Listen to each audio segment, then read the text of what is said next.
fun of it, man. Seriously, I think he heard us like going in there and like saying, because I told you before you went in there, it was a biohazard. I said, it was one of those things. The weirdest thing was that the temperature was like 10 degrees hotter. It was. in there. It was. It was like. It was like. What the hell is going on here? It was fucking creatures living in there. There's something biological in here, and that's not right. Yeah, it was like fungus and creatures and shit. This is where the Cloverfield monster came from.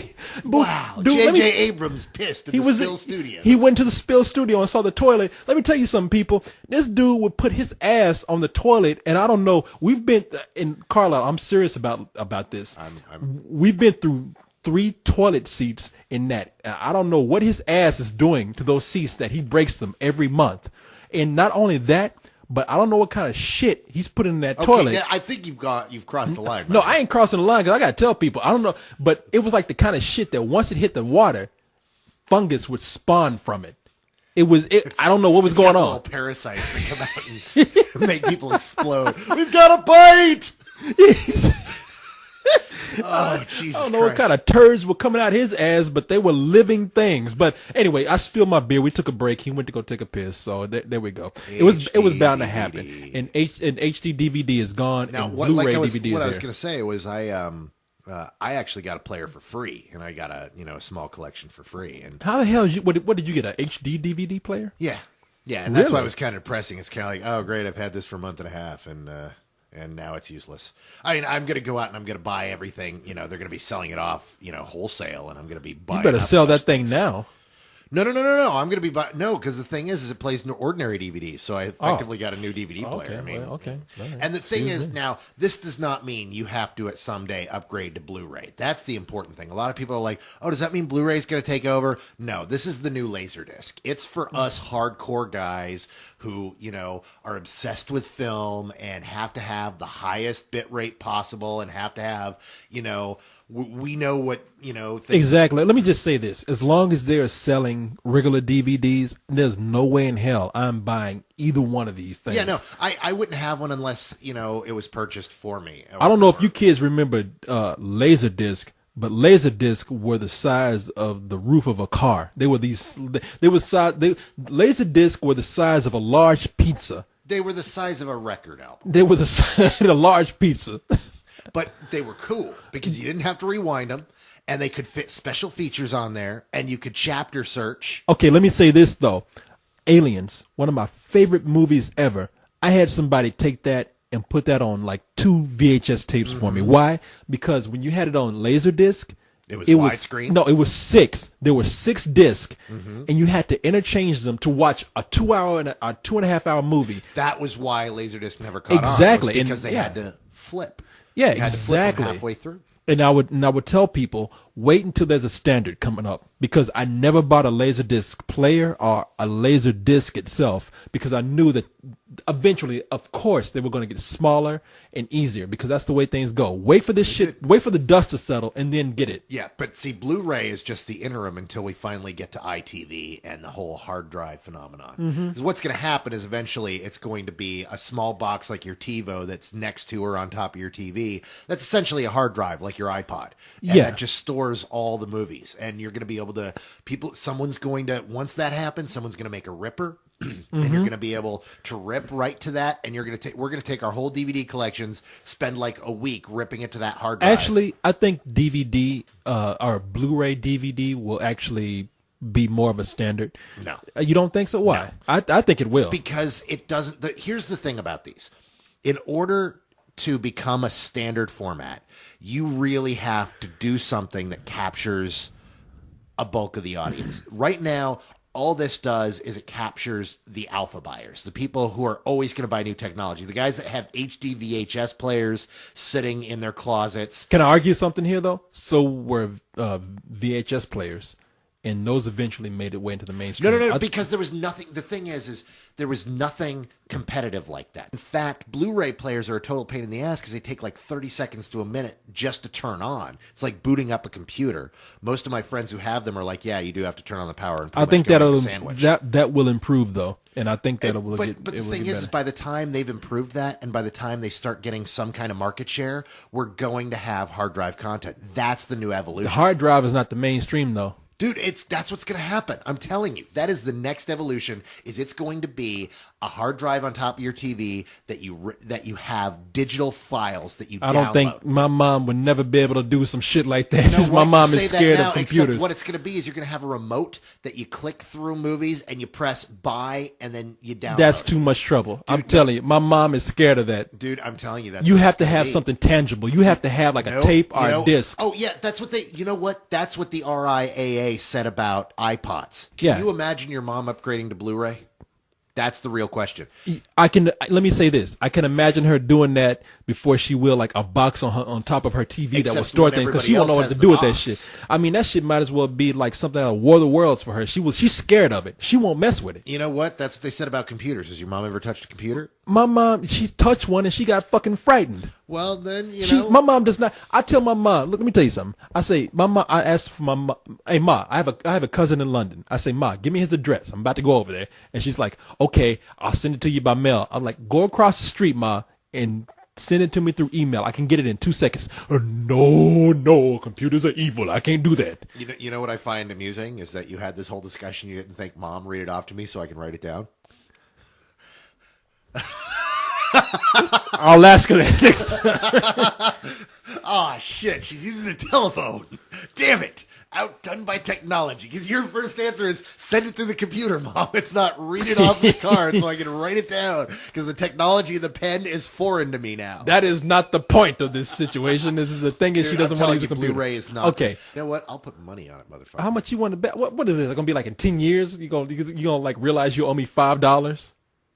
Dude, no, 10 years. It's going to take 5 years. Okay, 5 years. I'm let's shake on this shit. $100. $100? $100. Oh shit! We got it. In 5 years? Oh, 5 years, $100. In 5 years, I'm gonna rule the world. I'll give you $100 easy. 5 years, you're gonna be running. I shook on that shit now. Okay, last time we shook on something, I didn't call you. I didn't ask you for the money. What was that? It was when we were doing the last show. It was something. I said, buy me a beer down at Opal. Actually, you did. So never mind. I did buy you the beer. You did buy me the beer. Yeah. Okay. It was a bet. I think it was a bet about Ray. About Jamie Foxx winning for Ray. Oh yeah. I love Jamie. Yeah, last time we made a bet 4 years ago on the Oscars. Exactly. Oh wait, and you totally paid me for that, so I'm gonna remember it this time. You did pay me for that. You bought me a beer. That's yes, you right. did. But Okay, this is $100. But this is $100. Hard drive content's the next big thing, brother. Okay, all right. Hey, I would gladly give you $100 if that's the case. In 5 years, shit. In 5 years, I'm gonna be rolling in dough. I'm gonna be $50 5 million. years, you're still gonna be living in your condo, working on a website. I did this interview with Will Ferrell this weekend. Will Ferrell? Yeah, it was Colin cool. Farrell's brother? I don't think they're related. I don't think so whatsoever. They spell their name completely differently. So. Exactly. And one's dead sexy. Dude, let me tell you something, man. Have you ever been to one of these press junkets before? Oh, many times. Many times. Are people really uptight at every one of these? I mean, I've been to a lot of them, and they are. I don't even know why I'm asking. They are. You know why you go to these and I don't? Because people are really uptight at these things. Dude, and getting unless you belong to like one of the big wig organizations, they always want to shunt you into these round tables, or they want to say, oh, we don't like my favorite. I did a press junket. God, it's got to be like 5 years ago. Is for Mummy 2. Yeah. And I'm there. The director of the film is friends of my best friend. I'm actually standing around talking to him. And I want to go ahead and do an interview with him. And he's like, oh, yeah, sure, of course. I'd love to do that for your site. And then one of the little goons from Universal runs up and goes, oh, no. He's only doing one-on-ones with television. We don't do this internet stuff. And it's that's the thing. That's the thing I ran into. And look, they're really cool with us. Okay, so we got it settled out. Cool. But they're all we were doing, before you came along, we were doing a television show. And I went to press junkets in California and in LA and in Dallas and all kind of stuff. So I'm used to what they're doing. But once we started doing just solely website stuff, they got kind of weird. And this weekend, man, so I'm doing this Will Ferrell interview, and I come out. First of all, let me tell you what happens. Will Ferrell is cool. I've heard that. I've heard he's actually a really good guy. Man, that dude is nice as hell. I mean, we make fun of him a lot because some of his movies are kind of shitty. Yeah, but he's nice, man. That dude is he's very cool, very nice guy. And I have nothing bad to say about him. But I sit down. Let me tell you what happens. I go in, I sit down, and they put a mic on me. Mm-hmm. And then a guy comes up and he says, oh, let me put some makeup on you here. And I even make a joke. I'm like, well, am I shiny right here? He's like, oh, no. Let me just put a little makeup on your forehead here and on your eyes and everything. We I'm do like, that okay. to all the Negroes. Exactly. All you black folk that come in. all you Negroes. We brought along our shiny Negro. You'll need some makeup. Hey, Use a little powder. You're looking a little bit like fried chicken right now. Let me put a little. But and that happened. So I sit there, I do the interview, and that's fine, whatever. And so once it's done, I walk out the door, and the rep, who I'm going to say right now, was only doing his job, was not acting out of line, really.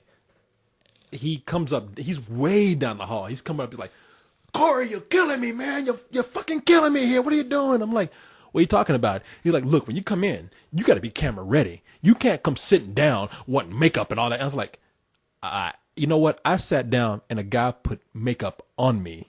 Apparently either the publicist or the assistant or somebody ran out, and he said, yeah, they ran out saying, oh, this fucking guy, he needs makeup now and everything. He's coming in and asking for that. I'm like, I'm not a prima donna, man. I don't ask for this stuff. Wait, now you're lying. No, I don't. No, when I go, No. You said you're not a prima donna. Okay, around you, maybe. But when I go to these things, I don't say a word. I go in there, I say hi, I'm grateful to be there. I get out the way, I shake hands, and that's it, and show my gratitude. And I go in and don't bother anybody until the interview is rolling. And then once I'm out, I leave. You know, I don't get in anybody's way. And not only did I not want the makeup, but then I go home that night, I'm washing my face, and I see makeup rubbing off on the cloth. And I'm like, great, I've been walking around all day looking like a goddamn drag queen or something. It's the weirdest Nobody thing. talks to Will Ferrell without makeup. Exactly. You know, how dare you? And you know, this happened before, man. This is the second time I've been blamed for something that I did not do. Emil Hirsch for Into the Wild. Mm-hmm. I'll go in there and I sit down, and I do the interview, and the dude is laughing the whole time. I mean, it's just like a 5 or 7 minute review. Oh, they want another beer. Here you go. And I'm not doing anything out of line. And then I get home, and I get an email the next day saying, why did you spend 2 minutes talking to Emil Hirsch about strip joints? And I can tell you the comment I said. I like, wow, man, I don't know how you did this movie, spending so much time in the woods. It seemed like you really put yourself out there in really grueling situations. And he's like, yeah. And I was like, I would not do a movie unless it was called Into the Strip Joint or something. And that's the most I said. Now, see, this is the problem. This is the problem with you sometimes, because you get hot-headed and you'll respond.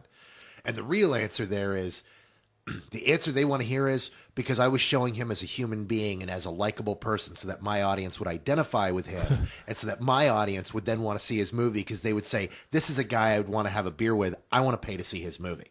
You say that, the publicist has nothing to say, because they're going to come back and go, well, I guess you do cater to a different audience than some other markets. But this doesn't happen until you leave the room. And like once you're gone and you're not around, then they say, see, the thing is they come and shake your hand. They're like, oh, thank you for coming out. This is wonderful, great. And then when you're gone, they're like, that fucking guy right there. Can you believe what he did? And it's like, Jesus, man, you know. It's a tough thing, though. You got to keep in mind. I mean, you got to keep in mind where they're coming from to a certain degree, because, you know, a lot of these publicist people, the people we deal with at these junkets, they don't always do that locally. They're here locally, and they get a chance to participate in this, and it's like, oh my God, we have Will Ferrell here, you know, and it's all about making sure Will Ferrell is happy. And they kind of forget that Will Ferrell is just some dude. He's our performing monkey. He happens to be a highly trained performing monkey, and you're a performing monkey, and you got to perform together and each entertain your audience. And they're worried about their own ass, and so anything on either side that goes wrong, they're worried about. But of course, they're worried more about Mr. Ferrell than they are Mr. Coleman. Well, you know, yeah, of course. And the thing is, I guess when I'm sitting there, I'm asking them questions that I got 7 minutes to do this shit. Okay, I'm not gonna sit up there and talk about semi-pro for the whole 7 minutes. I'm gonna talk about what I think will make him look like a human being. You to. And here's the thing about press, and this is why I don't do them. This is why I hate them, is because the publicist wants the same canned answers over and over again, because the studio wants those same canned answers time and time again. You look at like the whole thing David Spade ripped apart Vin Diesel on for what was that movie called, where he was the mob guy who was on trial. Fuck, I don't know. You know, okay, but you know what I'm talking. He was on every single talk show, and it was like, I ate a gallon of ice cream every day. Man, they did. They did a montage where they cut that together. People, you should see this on YouTube. Like, Vin Diesel was in a movie where he paid